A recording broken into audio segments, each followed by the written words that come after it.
You are listening to Hear Her Sports, the podcast by and about female athletes and other women in sport. I am your host, Elizabeth Emery. The Paris Olympics are almost here, and I've been talking to some of the athletes hoping to make it there. I actually hadn't been super duper excited about watching the Olympics until past guests started posting on social that they had made the team. Now I'm excited to follow them. I've also created a new Hear Her Sports Spotify playlist for Paris Olympians, and will be adding to that list as more guests make the team. The easiest way to find that Spotify playlist and all the other ones is from the playlist tab at hearhersports.com. What's gotten me even more excited about the Olympics is watching the U.S. track and field Olympic trials. The competition is intense. Making that track and field team is just so hard. Even in the first week, so much about becoming an Olympian has been on show. For everyone who makes the team, there are always so many athletes who have dedicated themselves to the goal and don't make it. It has been gut-wrenching to watch athletes who simply have a bad day on that one big day that's so important to make the team. But something I've always loved about sport is watching amazing athletes do their thing. It's beautiful, and even when I don't know the sport, the mastery is obvious. The track and field trials have been on NBC. The competition has been on break for a couple days, but start back up again on Thursday, June 27th. Prepare yourself for a ton of commercials, even though the watching is really good. My guest today is at the trials, not as an athlete, but as a coach. Mechelle Freeman is the national team's head women's relays coach. Mechelle graduated from the University of South Carolina with both a bachelor's and a master's degree in mass communications.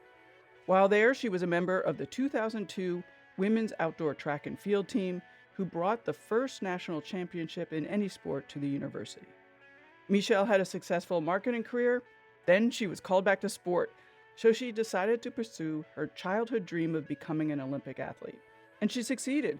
Mechelle is a Pan American double silver medalist, 2007 world champion, and a 2008 Olympian. Her events included the 100 meters and the 4x100 meter relay. Mechelle was amazing to talk to because she's super organized in laying out objective metrics for the athletes to qualify for the relay teams. She has to be that way because obviously all of the athletes want to make the team and then race in Paris. So it's a big decision, but also because there are lots of details in the event that need to be considered when selecting the 4 athletes who will compete. In the episode, we learn how difficult the decision will be, the details she's considering in the selection process, the qualities of each leg of the race, the hardest part of her job, and why it's really fun. One thing that makes the relays fun is the importance of team chemistry, which Mechelle mentions several times. Alongside her USA track and field duties, Mechelle is a big advocate for the importance of sport for girls. In 2015, Mechelle founded Track Girls, an organization that provides middle school and high school girls access to track and field. Follow them on Instagram at Track Girls, that's with a Z. That link, along with links to lots of things that we talked about, is in the show notes. I've also listed there the top 3 finishers of the women's 100 and 400 meter races that just happened at the Olympic trials. As you will hear from Mechelle, those are the women who automatically qualified for the Olympic relays team. There's so much more involved in selecting the full team, so keep listening. Mechelle is very funny, so we really had a good time chatting. I hope you enjoy it as well. Here's Mechelle.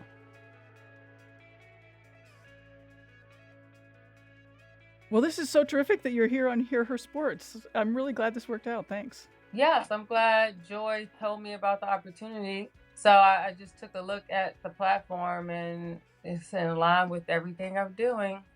I know. You're doing some incredible stuff. And where are you right now? I'm in Texas, Frisco. Okay. And how about where you are in terms of preparation for the trials? Are you going to be there? Yes, I will be there. I have to select, be a part of, the selections for the relays. Yes. I thought you would have a lot of work to do there. So Yeah. what are you working on right now to be totally prepared and ready to go? The whole year, you have to know who your selection pool, so just pulling data so we can have our profiles of our athletes. When it comes down to selection, it comes to these things in our rubric that we're tracking against. So you want to go into the trials, what having that completed as full as possible. So you know exactly what you're looking at, comparing, contrasting when it comes down to decision time. And to prepare to talk to you, I listened to a video that you were on talking, it was at YouTube, and talking about the selection process. And it sounds just utterly organized. And you mentioned a rubric. So can you be more specific about how you are setting up this selection process? And maybe also talk about why you're being, in many ways, really objective. It sounds like you have a lot of metrics, a lot of actual data that you're using.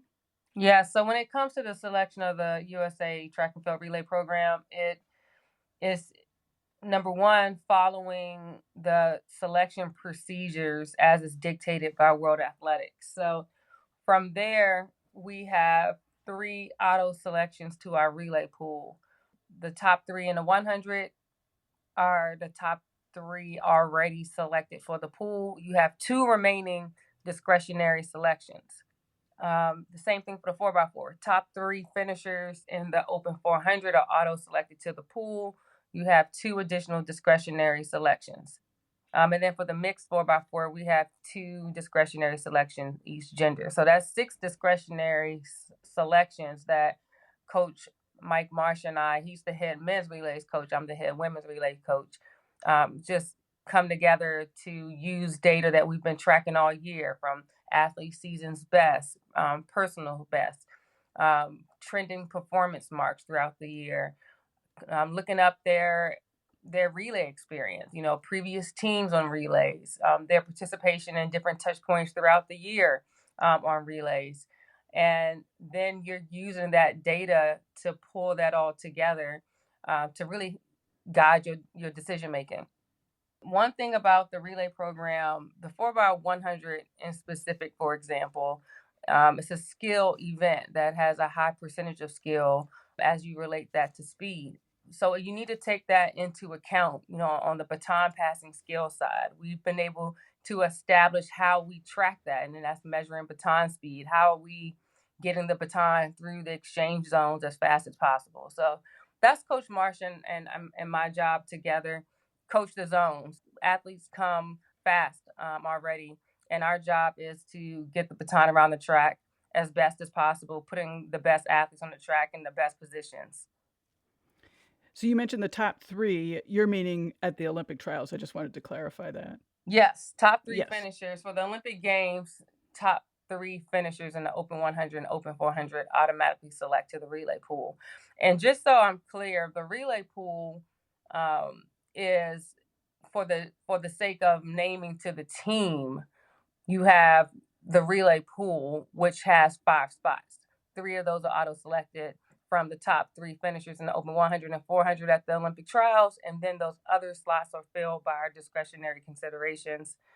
And from there, once someone is named to the team, anyone on the global championship roster, i.e., in this particular instance, the Olympic Games, can run on a relay once the team is named.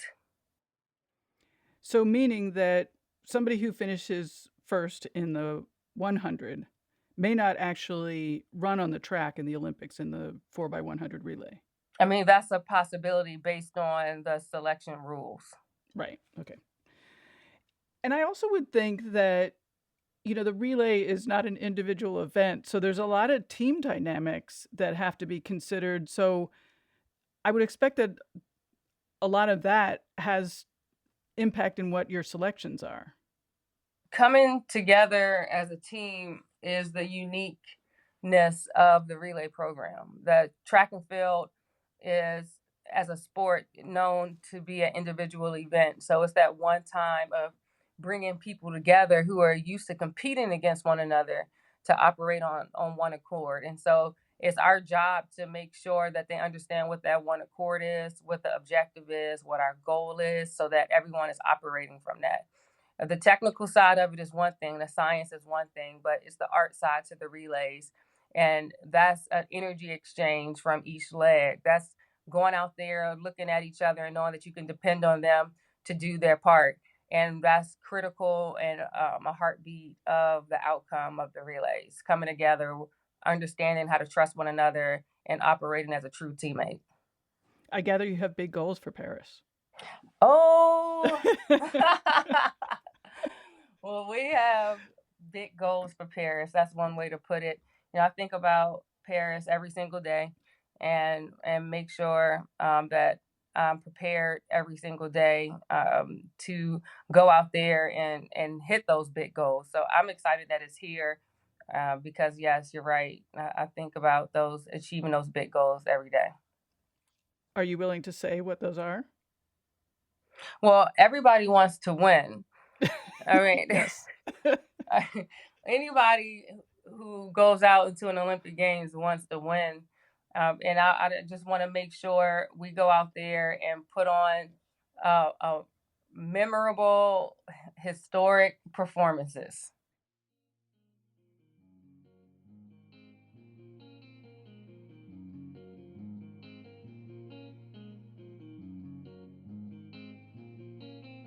If you're enjoying this episode and would like to support what we're doing to give voice to female athletes and women in sport, go to buymeacoffee.com/hearher. All amounts are very much appreciated. Every bit of what you send us is used to fund the production costs of Hear Her Sports. That means hosting fees, editing software, and organizational tools. To support the show in a non-financial way, it is always a huge help when you let your friends know that you are listening to Hear Her Sports podcast. With so many podcasts out there, it is hard to discover new ones. Let your friends know about the Hear Her Sports playlist to get them started. You can find those at hearhersports.com playlist tab.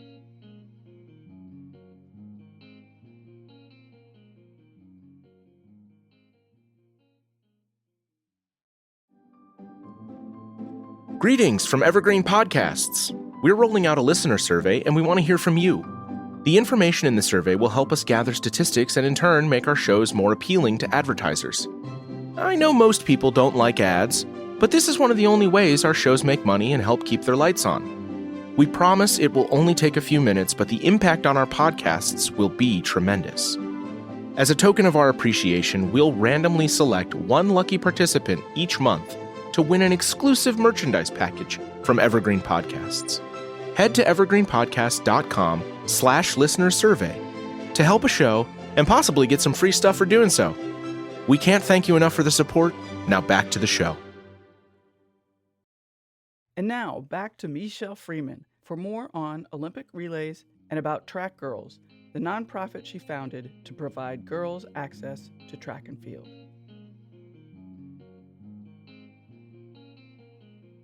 I would love to talk about the relay because, as you've made clear in our discussion, even just so far, it's a very particular event, and it's super fun to watch. Can you explain the 4 legs and the specific qualities about each leg? Because, as you mentioned, you have to select these 4 athletes who are going to be on a very specific leg. So, can you explain what the race is? Well, for the 4x100 meters, we like to say, and for the 4x400 meters, it's a leg-based program, meaning that it's demands of each leg. First leg has a role, second leg has a role, third leg has a role, fourth leg has a role.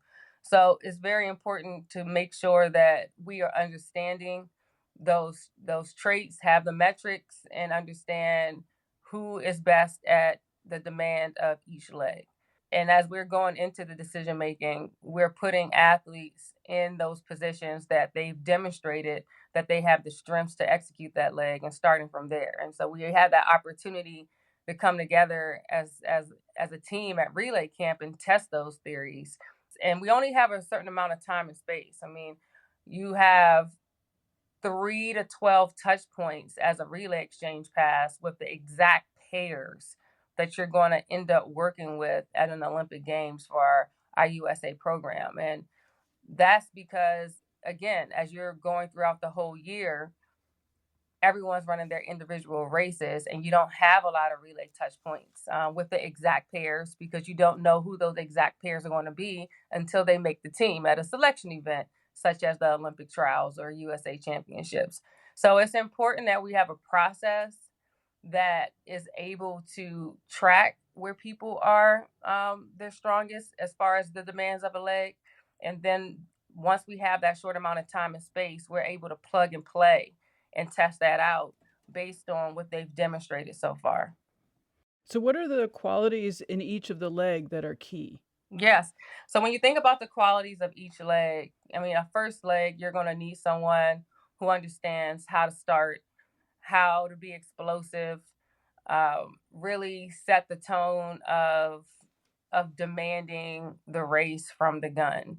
Uh, Once you have someone like that, you can set the tone of the race. Second leg is going to be critical, and just once the tone has been set from the first leg, continue that energy and keep building. Every job is to build from what the previous leg was able to build. So the second leg is critical. We need frequency. We need you to build. Once you have that going, you need someone that's going to be able to run that turn. Again, frequency, speed, but on a turn. So it's different qualities of someone being able to demand that speed and that position on a third leg. So you got to have somebody that's able to do that. And then an anchor leg, you have to know, you have to finish. You have to have the heart. You have to have the mindset to go out there and compete and get the job done. And so, when you come down to the 4 women that's going to be out there, or the 4 men, each one of those legs are going to be the people who we think are at the best at that job. Do you have people in mind already who you would like to be on the team, or are you sort of in a waiting game to see what happens in trials because, who knows where everybody will be? Yeah, I mean, the this trials year? are the dictator of who makes a team. So I operate in the space that I'm in, and so until I know the team, I'll know how to plug and play. But I don't get too far ahead. I operate and where I am and go from there. And when you're on site, like what will your days be like? What will you be looking for? I mean, other than obviously looking who's finishing well, but I mean, you must be looking at how they're performing in other ways as well. Well, I mean, it's the Olympic trials. I competed in the Olympic trials. I understand what it takes to make an Olympic team. I understand the pressure of it. I understand what it means to show up at a special time on a special day to get the job done. So whoever's ready to do that, I'm ready for them. Whoever is ready to put themselves in a position to demonstrate that we can get the job done in Paris on the relays based on what I see for us, then that's who's going to be selected to our team. You've talked a lot about the baton. Can you explain a little bit about how you practice? Like once the team is selected, how are you going to be practicing those transfers and passing along the baton? And how often do you get to practice that? And like how are you going to measure how well those transfers are? Once I know who the team is, we have our relay camp. And as we're on site for relay camp, I'm able to test out different pairs, test out where to place athletes, and go from there. We have ways of tracking our baton speed. How fast are we moving the baton through the exchange zones? How do you track that? You have your timing system, and you have one timing system as the baton is entering the zone, and a timing system as a baton is exiting the zone. And now you're able to track how you are minimizing the differences in speed of the incoming runner and the outgoing runner at a moment that maximizes the baton speed. Wow. Okay. Yeah. That sounds very technical. It's very technical. At the end of the day, you are trying to make sure you're maintaining the incoming runner's speed before she starts to slow down. And you want to maximize the outgoing runner accelerating to a point where they're not slowing the baton down too much, because that incoming runner is going to be at maximum speed. That outgoing runner is not. And you have to make sure that by the time you pass the baton, how deep in the zone that is where the baton is slowing down as least as possible based on the speed of the incoming runner and the speed of the outgoing runner. Right. Do most 100 runners have practice with relays, or are there some 100 runners who just never do it? By the time you are making an Olympic team, we have an outstanding collegiate system here in the U.S. For track and field. So a lot of the athletes have experience with relays. Mhm. The trick is helping them to translate that to our process, because we want everyone moving and speaking and thinking from the USA Relay Program process. So they have to understand how we're measuring baton speed, what are the components that go into that, and know how to execute those components so that everyone is operating the same way. And that's the biggest challenge, is in that time and space, you have to get all those different ways of thought and ways of executing into executing in our way. And that's going to be really critical. It sounds like, at least in the 100, the 4x100, that the baton speed is a huge factor and could be more important than, for example, your top end speed. Am I understanding that correctly? Just because of the percentage of time of the whole race? Yeah, that's a good way. Now you're talking. So what you're saying is that you think about the 100 meters, and in the US, we have the depth of our sprinters that are only going to be separated by sometimes thousands of a second, hundreds of a second from making an Olympic team and not making an Olympic team. So if you get fourth place, fifth place, you may only be a tenth of a second slower than the auto selections of the top three. So now you're looking at whether or not that speed difference of, let's say, a fourth place finisher. Let's say the fourth place finisher, she beat the seventh place person by 0.3 of a second, but the seventh place person has history of executing fast baton speeds. Then you got to make the science make sense of, if you have a discretionary consideration, does the significant value make sense in that difference in how she executes a baton speed versus that 0.3 of speed in the open 100? And then you have to also consider the demands of the legs. Based on your auto selectors, what legs are they typically running? So you know how to fill the need in considering what discretionary picks you need to have a complete pool. So if you're you're a starter, the first leg, you're really good at that, and you may not want to run another leg. This is fascinating.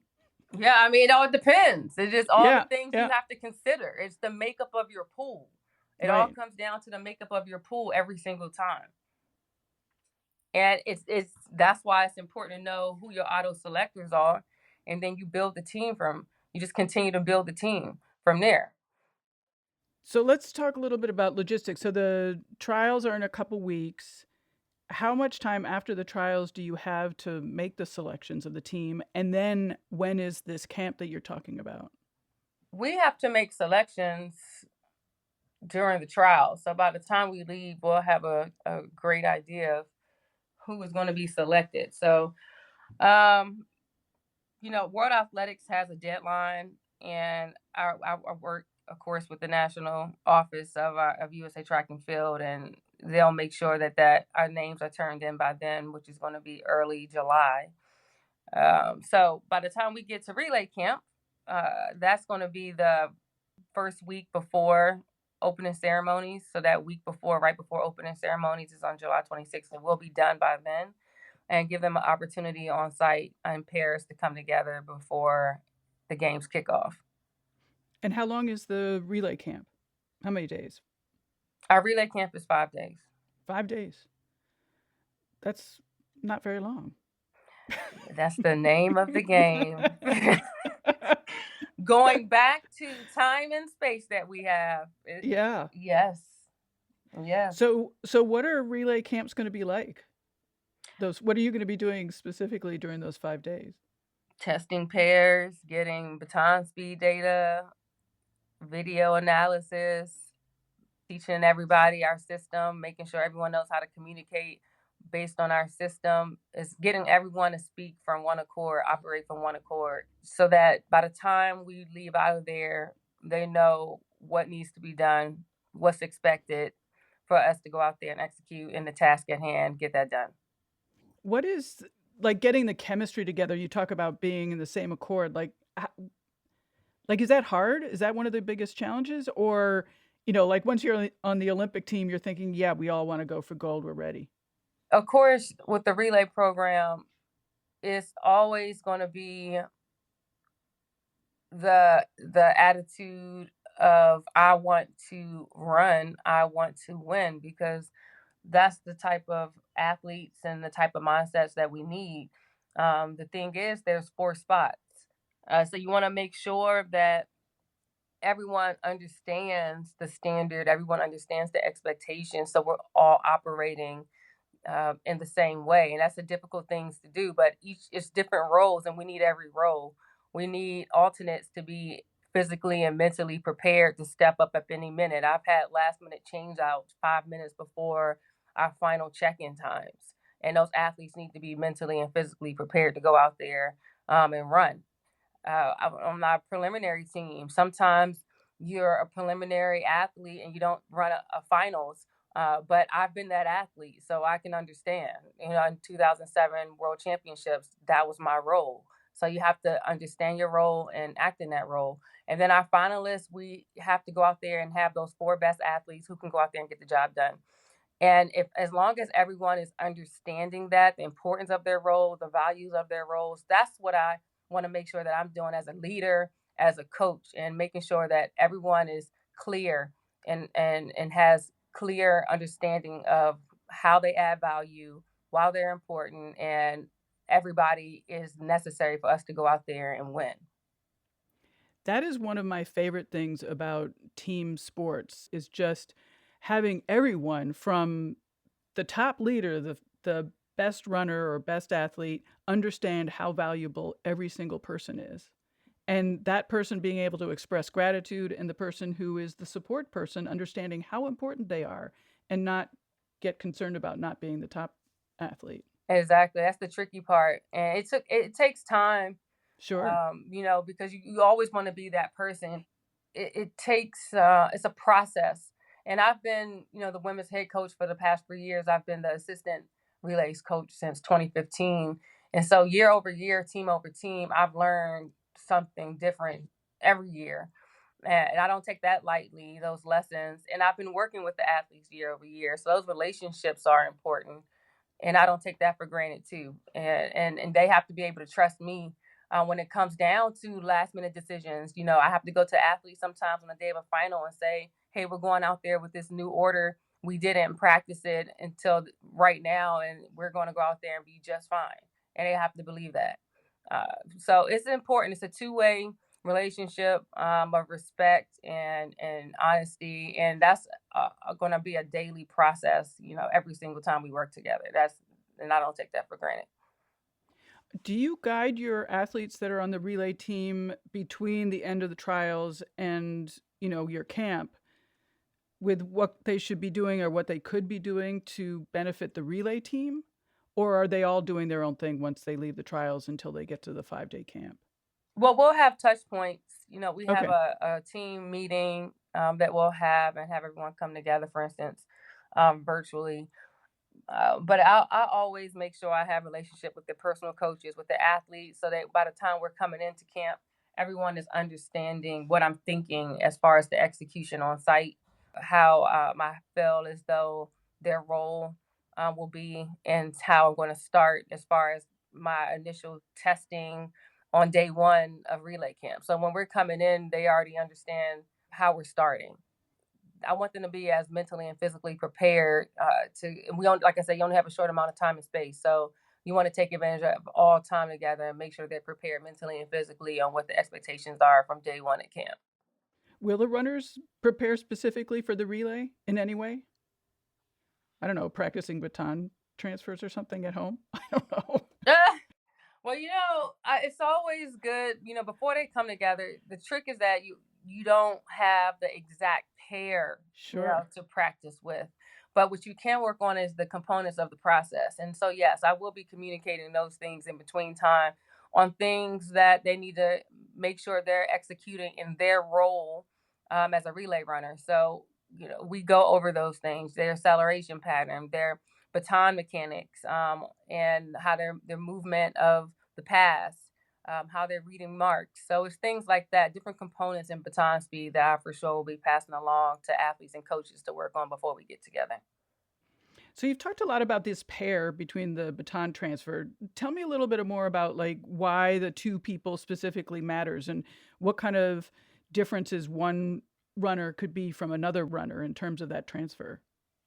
Well, every athlete has a different acceleration pattern, and depending on the the length of the leg, then you want to consider that acceleration pattern. If you're talking about matching up speeds and minimizing differences in speeds by the time you're having a pass, then you want to look at if first leg has a running opportunity of up to 110 meters, then what is her typical acceleration pattern over 110 meters? And so you're going to look at the history of her individual races and pull in some of that data. And then as you're going out for an outgoing runner, you want to see how the exchange zone is 30 meters. And so you want to have a good understanding of how they're covering ground from 0 to 20 meters, 0 to 30 meters. So you know how to calculate that takeoff mark from them. And my job as the coach is to come up with the mark that the outgoing runner takes off and begins her acceleration pattern. So considering the speeds of the incoming and outgoing runners, that I'm able to do that in the consideration of that. It sounds really hard to transfer the baton. Well, it depends on what your standard is. Yeah, everyone can pass a baton, but all righty. you know, it's all relative, but that's true. Yeah, but for the expectations of this Olympic team, I would say some people may say that. Yep. So what are you excited about for Paris? Oh man, just watching everything unfold. Every relay has a story. The mixed 4x4 has a story. The women's 4x4 has a story. The women's 4x1 has a story. So just seeing everyone develop, have meaningful memories.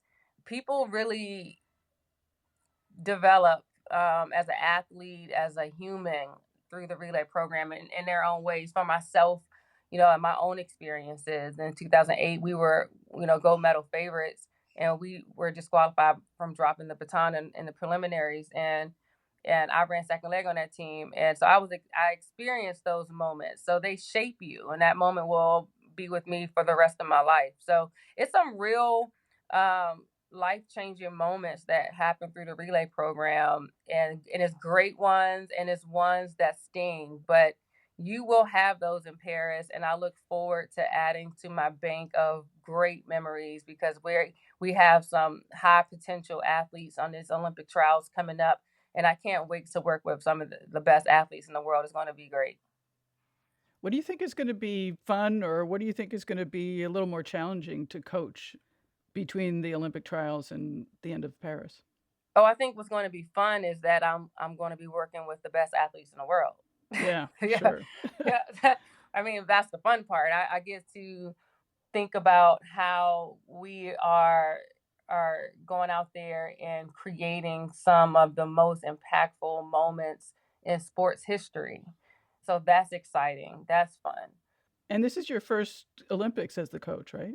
This is my first Olympics as the head coach. Yeah, okay. Yep. So I was in Tokyo on site. I just was not officially the head coach at that Olympic Games. Okay. So this is going to be exciting. Yes, this is exciting. My first Olympic Games as the head coach. And, we've been working on our process for the last few years. So we have the athletes that have been working with our relay program year over year, and they're still in great position to make the team. It's the difficult part is always making the hard decisions on who it ends up being, as far as athletes being on what leg and who makes it from round to round, who makes the team at the trials. I just continuously just pray for my discernment and, take this responsibility very seriously. And that's the most difficult part, because you want to make sure you're making the best decisions. You want to make sure you're making the right decisions. And so the most difficult part is just holding myself up to um, just making those hard decisions. You have to, and you have to be able to do that just as much as going out there and enjoying the fun parts of it. Yeah, I imagine leaving someone off the team is not fun. Yeah, because everyone at that level is great. Yep, for And sure. you're going out there and making some very, very hard decisions. So yeah, that's the difficult part. I don't know if you even need to do this, but you definitely have this aura of, 100% wanting to win, expectation of winning. Is it hard to transfer that energy to your athletes, or are they already there? Well, it's just the thing about the transfer of energy of winning, they come with that. It now you have to get everyone to understand if you want to win, then that means that you have to shift a little bit when it comes to your mindset because the relay demand is different from an individual performer demand. The Mm. relay demand is a Team USA as the priority, not as yourself as the priority. When you have to shift that, then you're coming in and understanding and operating from the relay program. We want to win. And that's when things start to change. You have to get everyone thinking that way. Team USA wants to win, not the individual wants to win. And that's the hardest part when it comes to putting a team together in a tight amount of time. Shifting a little bit, how are you staying fit and healthy yourself? Well, my husband is fit and healthy, so that's a motivation because I got to stay fit and healthy. I understand that. I'm the Yeah. same way. Yeah. So between just my husband making me work out, I I I I use speed and speed training as a way to stay fit myself. So I'm still sprinting. I got to be able to demonstrate. So when I go in these zones, I'm out there demonstrating. I'm like, this is what it's supposed to look like. And I got to be able to do that. So I hold myself accountable to that standard. And as long as I can demonstrate through the zones, I'm in good shape. I'm impressed. I'm super impressed. Yeah. So this is not the main focus of the conversation, but I do want to mention that you are the founder of Track Girls, which is a nonprofit that provides access to track and field for middle and high school girls. What have you learned about the high percentage of girls who drop out of sports before the age 14? Because I know that's a huge component of Track Girls. Yes. Right before the age of 14 is the age where you start to take over that independence of decisions that will impact the rest of your life. So you think about, I'll say physical literacy. Physical literacy is having an education, a motivation, a competence of wanting to move into your adult years.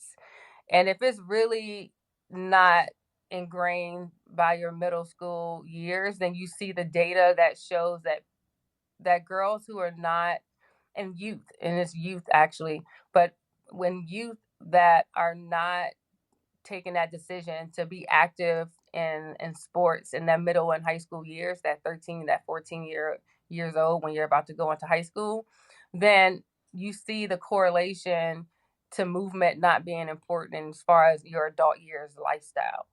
And so that's the years that in those adolescent years that as you start to take command of your choices, and now particularly for girls, we're giving them the resources and tools to have that motivation to be active for the rest of their lives. And that's what we do through our curriculum. We're making sure they have the mentors to give them examples of success. And we use women in the sport to do that. And then on the physical side, track and field is the highest participatory sport for middle and high school girls. It's a gateway sport for all sports. And so we want to use that opportunity to get girls motivated just to move and then to have access to sport. So yeah, track girls is so important to me. I love, it's my baby. It's my way to give back the same way the sport did for me. And it's important for me to use our programs, our grants, making sure girls have the financial support to have access to the sport in their local communities as well. Have you gotten a sense of what has caused girls to drop out so much more frequently than boys. And Mm-hmm. when you do go in and you bring your program in, does that like almost 100% solve the problem? It solves the problem. The thing is sustainability. And so if Right. you have our grant program and you have a high school who needs girls uniforms, or we've awarded a racing wheelchair, so adaptive athletes don't have a barrier of access. So our whole motivation is access. You have girls who are in their local track club teams and they make a national championship and they don't have the means to travel, so we pay for their traveling fees. So we're giving them that opportunity to remove barriers, because the data is showing for girls, some things are, the lack of mentors and the lack of motivation. And so we want to make sure our women in track and field, who are incredible women, are being used as examples of leadership and influence for them to do more and want more, and be more. And you're seeing the things, especially in the lower socioeconomic communities, where they're having lack of access to transportation. And so we want to make sure that we're giving those local communities grants to fund, for them to have buses and programs that can support that. So, yeah, I mean, we're using the data from the Women's Sports Foundation. I was looking at the book actually on your website, We're Up to Speed. So that's the next book that I'm going to order, because I would love to see her data on female athletes. And then we most recently, Track Girls just partnered with Scottish Rite to have a program specifically working with the development of female athletes, and having a program to address that. So we're just pulling in as much recent data, to make sure we're addressing the girls having access to sport, to help them with their mental and physical and social development. That's awesome. I love Track Girls, and you put out a really nice newsletter as well. So Thank you. I'm going to tell my team that. well, great. It has been fantastic to talk to you. I wish all of you luck in the trials. It will be exciting to see what the team ends up being. Yes, it is go time. It is showtime. Yeah. So thank you so much. When I'm over in Paris, just now know that, we know each other, so you have a little bit more insight into the process. So when the gun is going off, I want you to feel that same anxiety I feel. But I don't know if I want that. so I'm going to pass that on to you. But just know that, yeah, we'll be prepared though. Excellent. I'm looking forward to it. Okay, thank you for your time today. Thank you so much. And that is it for today's show. Thank you, Mechelle, for such a fun episode. And thank you to Joy Woods Bennett for connecting the two of us and for doing all of the organizing. Everyone, please send Mechelle and all of our athletes good vibes from Paris. And as she requested, take on some of her stress. If you are a fan of all things Olympics, be sure to listen to the podcast, Keep the Flame Alive. Host Jill just returned from a reporting trip to the U.S. Swimming Olympic trials. She is also going to Paris for the Olympics and the Paralympics, and will be posting episodes every single day from there. Find them at flamealive.com. On our website, hearhersports.com, find our new Spotify playlists, images, and info about all the guests who have been on Hear Her Sports over the years, and to see how to support the show through the links to Bookshop, Buy Me a Coffee, Lagoon Pillows, and by donating directly, which we always love. Thanks to each and every one of you for being here, spending your time with the show, and spreading the word about these incredible female athletes. Hear Her Sports is a member of Evergreen Podcasts. As always, I appreciate their support and yours. It is an absolute pleasure to be part of this community of women's sports fans. Thank you for listening. I'll be back in 2 weeks. Bye-bye.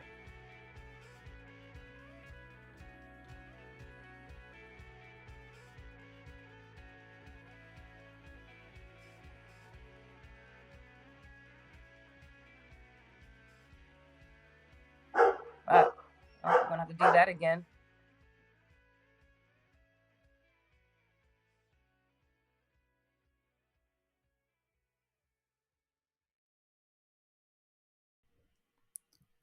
Hi, listeners. We wanted to take a moment to tell you about another podcast from Evergreen Podcasts and Sound Talent Media called Pit Lane Parlay.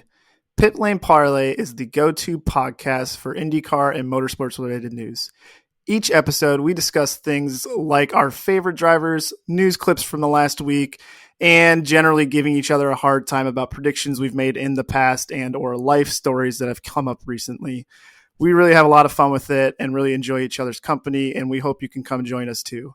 Join Pit Lane Parlay by following us on your favorite podcast today.